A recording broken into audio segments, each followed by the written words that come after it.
Thank you all for being here today. I'm really honored to have the chance to moderate this amazing panel we'll be having in a minute about Bitcoin in the Global South.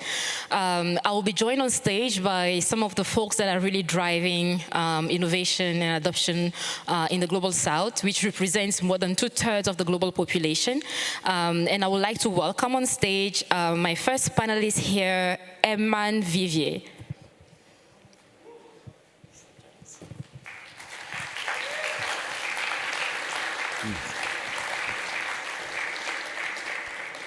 Then we have Nwosu.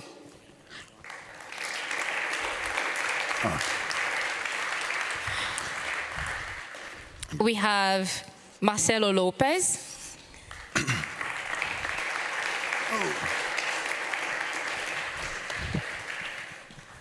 Interestingly, my fourth panelist is standing in the audience. Youssef, I don't know how you find yourself there, but please join us.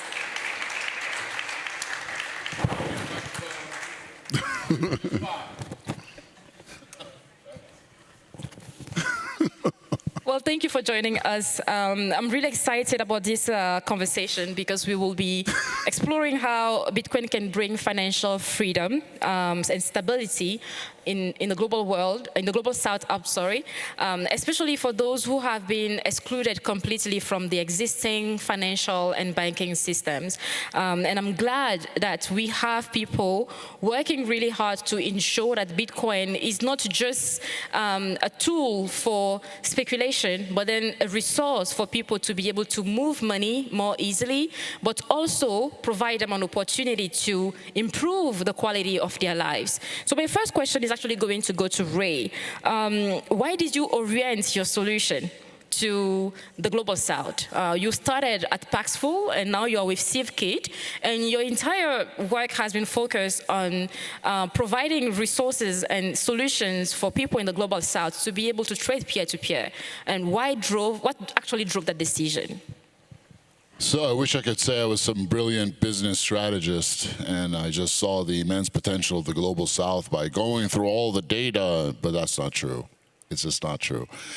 I had a personal journey about 15 years ago where I started falling down the rabbit hole. And I fell down the rabbit hole over and over again. I think a lot of people right now are falling down the rabbit hole. And I began to see that the West is run by psychopathic, demonically possessed imbeciles. And I saw it as a corpse. And I said, I got to get the hell out of here. I couldn't extricate myself physically, but spiritually, I said, I'm not with this. And I looked at, where's the rest of the world? Is the whole world just America, Europe, and Australia? No. There's a massive world out there. And I said, wait a minute, I was born in Africa. I'm Egyptian. What's going on over there? So I said, hey, let me try to go live in the Global South. And I went to live in Egypt for 6 years, but sadly I was just too damn Western. But I found a home in Western Africa, and I went over there. This happened after at this point, I just learned about Bitcoin, and I was looking for a way to help the little guy. So I went over there and I started learning, right? Because as an entrepreneur, the number one thing it's about is not your damn idea, it's about the problem you're solving, right? So I went there and I listened to the people on the ground in the streets of Lagos, and I was blown away. My goodness, the problems here are extreme. You can't imagine. I need about an hour to go through some examples, so I'll spare that for now. And then I said, wow, it's time to start building for these people, and there was Bitcoin, peer-to-peer electronic cash. All my startups were peer-to-peer. And that's how it happened. It was just a life journey. The second part of your question is very interesting, Farida. So the beauty about Bitcoin is that you can extend financial services out to the entire world. And there's always two parties. There's someone that's providing the service, who can make a lot of money providing that service. You can compete with Western Union. And then there's a person who's consuming the service. And there's a lot of hungry, young, ambitious people in Africa that are happy to provide that service if they actually can. Wow, I can be my own Western Union. I can help my community make money too. They're all over it. And that's why Nigeria leads Bitcoin adoption, because there's some hungry people there. And of course, the people need help too. So they're happy to work with their own people, their neighbors, to solve their financial problems. Peer-to-peer, it's a beautiful relationship. Now, the third part of your question is even more interesting, Farida. And I'm going to ask the people on the audience here to help me, because there's a lot of smart people here. When we look at nation states and we wonder, what can they possibly use Bitcoin for? what gets them excited? So you have to get past all the, terrorism, money laundering, this, and like, ask them, hey, what's your biggest problem in the global south? You know, president of Nigeria, president of Egypt, president of Indonesia, what's your biggest problem? And they'll tell you, if they trust you enough, they're like, man, our biggest problem is we don't have enough foreign currency. We don't have enough dollars and euros. And it's not just because they want to buy medical supplies or weapons or penthouses in Miami. It's because that foreign currency props up the value of their currency. The only way they have to access foreign currencies is by selling their natural resources at criminal prices or by exporting their populations outside the country, like my parents who were immigrants, and they'd send money back home, which Western Union would get the vast majority of. But what if there was a way that they could put their internal workforce, meaning their population at home, to work, bringing hard money, meaning dollars, euros, whatever they want, into the economy? Wouldn't that be amazing? And it is possible with Bitcoin. Maybe I should stop right there before I get too excited. Thank you, Ray. The reality is that the vast majority of our countries have money that loses value every day. People keep getting paid in what I will call monkey currencies, where the value of the currency in the morning is different from its value in the evening, and you keep losing your wealth and your resources, then your salary doesn't go up. So in the end, people are working and losing money no matter how hard they're working, and they're trapped in that poverty system. That's why they end up turning to currencies that seem more stable.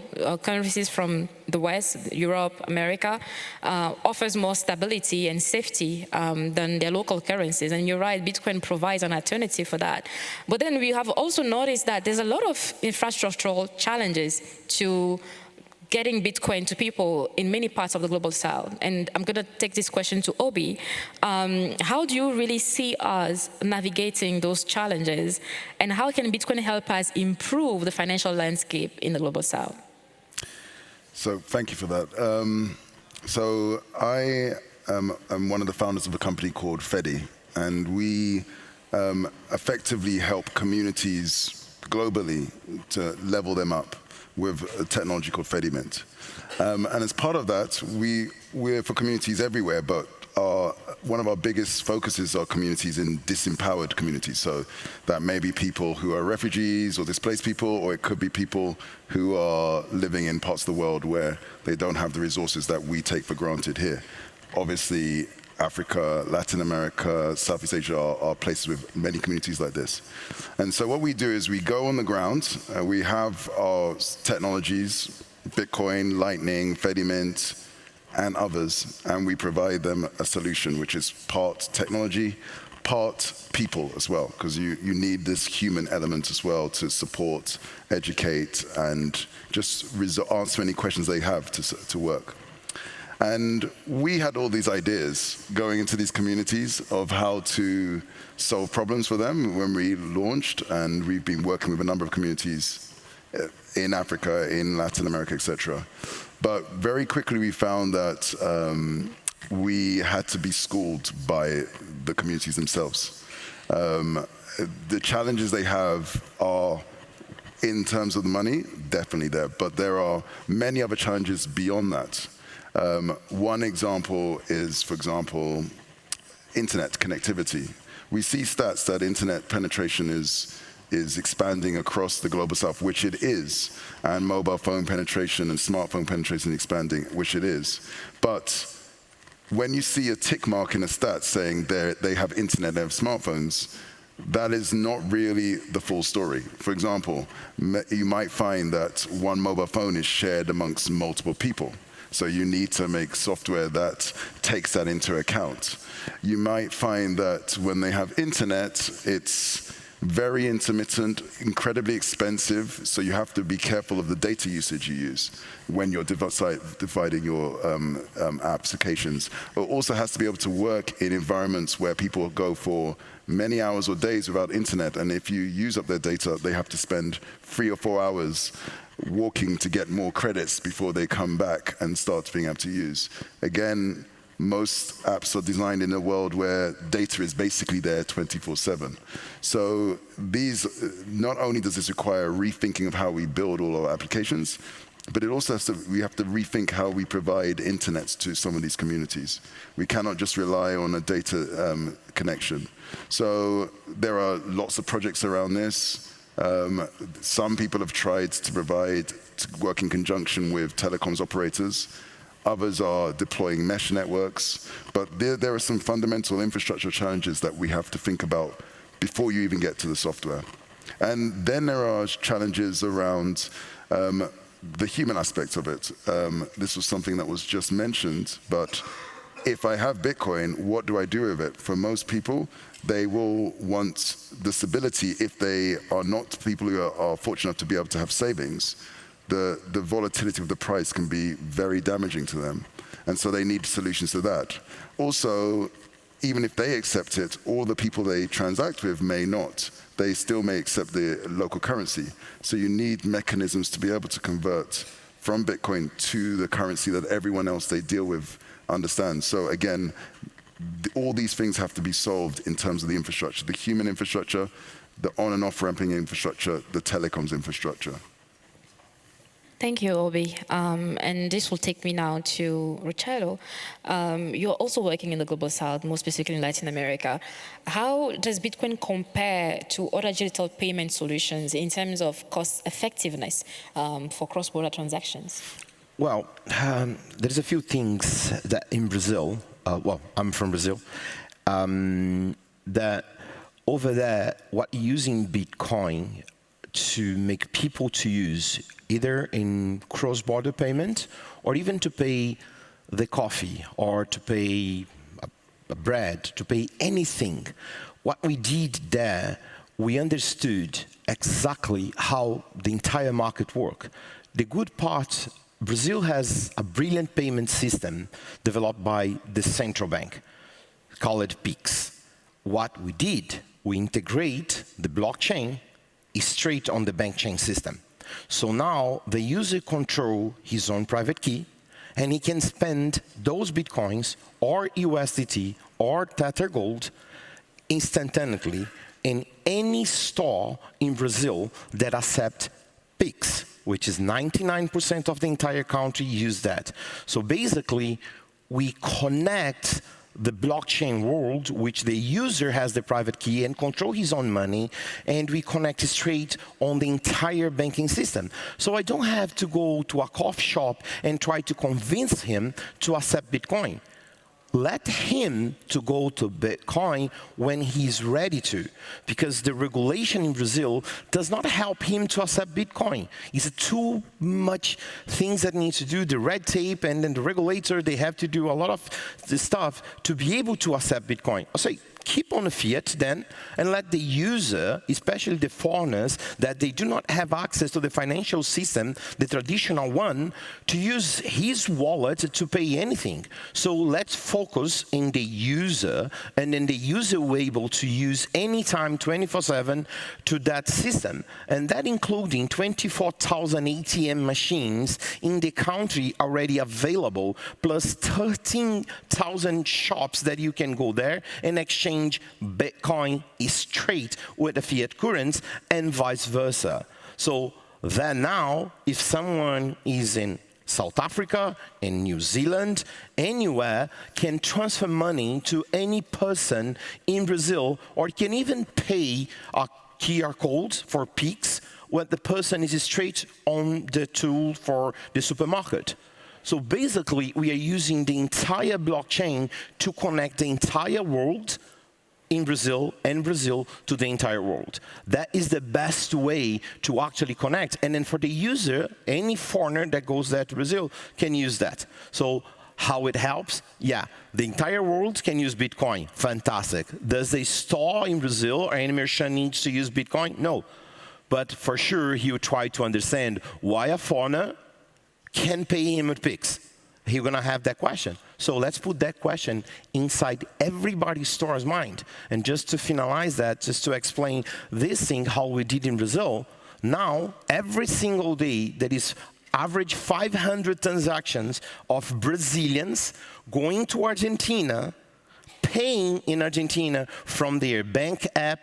We don't care what kind of bank that he's using. He's paying the merchant in Argentina in reais. The merchant in Argentina receive within 8 seconds in USDT, and he can convert to any other one. He can convert to Bitcoin if you don't want to stay in a stable coin. If he's a Bitcoiner like me, I prefer to stay in Bitcoin. So it's his choice to exchange. And with USDT, you can exchange in more than 600 exchanges all over the world. So that's how we solve. Brazilians can travel the world, and all the merchant needs to do is a USDT wallet, and then he can convert in anything that he wants. That's amazing. Thank you so much for sharing that, Rocelo. I would really like to get back to you specifically on the issue regarding regulation. But then before we get there, I would like to move on to my next guest, Hermann. You've been doing a lot of work with Bitcoin Ekasi in South Africa, trying to build a circular economy. And I believe part of that work requires a lot of education, helping people better understand what Bitcoin is and why it matters. Can you tell us about specific user cases of success stories of how Bitcoin adoption has been improving lives in your community? Yeah, for sure. So, I mean, it's the really simple things. For example, a person who would before had to walk at night down a very dodgy street where there'd be loads of people wanting to rob them because buying phone credits could only be done with cash. Don't have to walk down that street anymore because they can buy the phone credits from their phone without leaving their home. So it's those kinds of things that gets me excited. And it sounds like something really small, but I mean, just on the way here this morning, I was talking to, I'm here with one of our coaches from the project, and on the way here, he told me about one of the shopkeepers in the community where we run the project that was murdered yesterday because they robbed his store, shot him twice in the head, and so it really does make a big difference in a community like that to take cash out of the picture. I mean, cash is quite a dangerous thing, actually, but maybe not in the way you think about it. Not in terms of inflation, maybe, but it's more of a security risk. We've had multiple cases where shops have been robbed, and some of the shop owners that we've onboarded have actually been onboarded because they've come back to us and asked about the security issue. And you can solve that with traditional banking, but that comes at a high cost, both a financial cost and a regulatory cost. But you can solve that with very simple tools in Bitcoin, relatively easy, and at very little to no cost, provided that you've got the education in place, which is crucial. Most of our effort goes into education, actually, because it's got to be done responsibly. There is no helpline to recover private keys if you lose them. It's actually interesting how we hear so many stories about Bitcoin facilitating crime, Bitcoin facilitating money laundering, corruption. But interestingly, we don't have a look at how cash facilitates crime and corruption and money laundering and terrorism. When you look at the data, there's far more crime taking place using cash than any cryptocurrency. But now I'm going to come back to you, Rocelo. I want to know a little, I understand that you guys have found a way to counter the regulatory framework in Brazil because it's so complicated for people to be able to bypass that. But I still think it's important for us to get regulators to understand why Bitcoin is important, why they matter, and what solutions they are providing for people that they themselves, as governments, cannot always provide. So what do you think regulators need to better understand about Bitcoin and why they should favor Bitcoin adoption? I've been talking to regulators since 2014, and it's always a mission to explain how important Bitcoin is. But I also understand the side of the regulator when he comes to me and tells me, like, well, the problem is if I transfer Bitcoin from wallet A to wallet B, the guy that owns the wallet B can see the balance for the person on wallet A. All right, great. So now we have Lightning Network can help a little bit. So then we have RGB. We're going to help a little bit too. So the regulators, I understand their sides. they are worried about someone using Bitcoin for laundry money, but well, we can use diamonds, you can use other stuff to do laundry money too. So talking with the regulatory board and then explain them how important is, especially Bitcoin, if the user owns the private key, the situation like Lehman Brothers are not going to happen again. Other banks that can bankruptcy are not going to happen again. If the banks understand how that will work using blockchain and Bitcoin, will help a lot. But the most important, I understand the government, they are not happy, the majority, is just one thing. Number one, they cannot freeze the bank account. They cannot freeze the wallet. This is how they are very worried about. Well, they have to live with that. But the other part, I understand, yes, it's very dangerous. Someone knows my balance. Happened with me. My wife was kidnapped in 2017, and because people were trading, I was trading Bitcoin, and then they could see my balance. Not good. So if we try to understand the problem with the government on that and solve that problem and make sure to the government that the wallets can be watched, or we can freeze accounts, or the exchange can go there and then say, all right, this is being used for laundry money, something like that. On the moment that the government feel comfortable with that, then it's good. But the first thing we need to solve, I hate to say, it is the privacy. People cannot see my balance. So that's why maybe the layer 2 or layer 3 in the future, I think then the government is more and more, they understanding, and they are saying, okay, cool, you can go. But us as Bitcoiners, we need to go there. We need to show them. Thank you. Thank you so much, Rocelo. And I would like to go back to Ray. Previously, you mentioned how the only way for people to get foreign currency sometimes into the country is by relying on the diaspora. And in the Global South, diaspora plays a huge role in the economy. Like in my country, Togo, for example, they contribute by 11% to our GDP through remittances. So remittances are literally key in our economy, and it helps people, especially, and that is actually money that goes directly towards social needs of the families, not just coming from the traditional import or exports that doesn't always get to the people. Do you see Bitcoin becoming a main avenue for remittances in the Global South in the future? Yes, absolutely. So if we don't have much time left, I'll make it quick. In the beginning, we were talking about Bitcoin remittances, and it never really happened because we didn't focus on peer-to-peer. I'll give you guys an example. I have a friend. She lives in Kenya. I'm sorry. She's from Kenya. She lives in Berlin. She's a school teacher. She sends money to her sister every 2 weeks, 1,000 euros. She pays 200 euros to Western Union. The price is high, but that's not really the problem. Here's the thing. I told her, okay, you're paying this much, and your sister's getting it from Western Union. She has to wait online, wait 2 days. She's like, yeah, okay. Does your sister have M-Pesa? She's, yes. M-Pesa is the #1 wallet in Kenya. 98.8% of Kenyans have an M-Pesa account. It's older than PayPal. It's awesome. It's run by a telco. I asked her to give me her sister's number. She did. I went out to a peer-to-peer marketplace like my last one. I said, I looked on the order book, is there anyone here that's willing to buy Bitcoin and pay me with mobile money, with M-Pesa? Yes, found a guy in Mombasa. I did the deal with him. 18 seconds later, her sister sends her a text message, where did this money come from? It worked, but here's the magic. I sold 100 euros worth of Bitcoin to this guy, and his rate was 4% over market price. Meaning I didn't pay 4%, I made an additional 4% because Bitcoin is more scarce in Kenya. He was willing to pay over market price for it. Her sister got it instantly. She was very happy. And my friend Vicky looked at me and she said, can I do this again? I'm like, yeah. And she's like, can I keep doing this? I'm like, yeah. Next thing you know, she's officially the Western Union for all her Kenyan school teachers in Berlin, and she's charging them. So that guy was paying +4. I think she's charged them 9%, which is half, of what they were getting, and they were getting it instantly, so they were super happy. So everyone won. And the big bonus there is that we actually get Bitcoins into the Global South.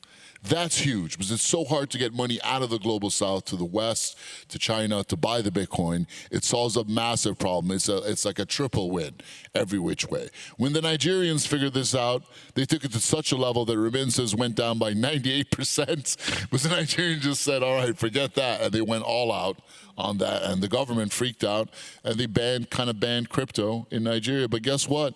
Peer-to-peer went up even higher. So yes, Bitcoin combined with peer-to-peer trading is the thing.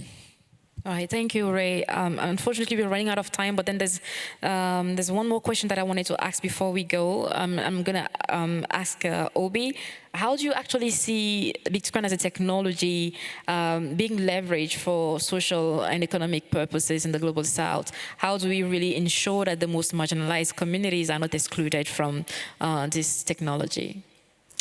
So we have run out of time, but the summary is that Bitcoin is an incredible, and the technologies around them, the freedom technologies around them, whether it's Lightning, whether it's Nostr, Fedimint and others, they're incredibly powerful forces for change. And when you combine that with the creativity and the entrepreneurialism and just the get up and go of the global South, Africa, LATAM, Southeast Asian communities, something powerful is bound to happen. Fortunately, we have someone talking next who's going to elaborate on this. But not only do these communities win because of Bitcoin, Bitcoin wins because of the existence and the use of these communities. These will be the first communities in the world to show hyper-Bitcoinization. That is going to be clear. And once we show that it's possible, everyone else will follow. Well, thank you so much. Well, hold on. I'm speaking up next. So I'm going to go 20 minutes over anyway. So why don't you guys get into my time? And I thought it was Anita. I think we'll be held accountable for that. Yes, Anita. Yes. Yeah. So, well, thank you. It was really nice having this panel. I hope you found the conversation thought-provoking and that you go back to your communities with the good news about how Bitcoin is helping us improve lives in the global south and everywhere else in the world. Thank you so much for joining me. You good? Thank you. Long time no see.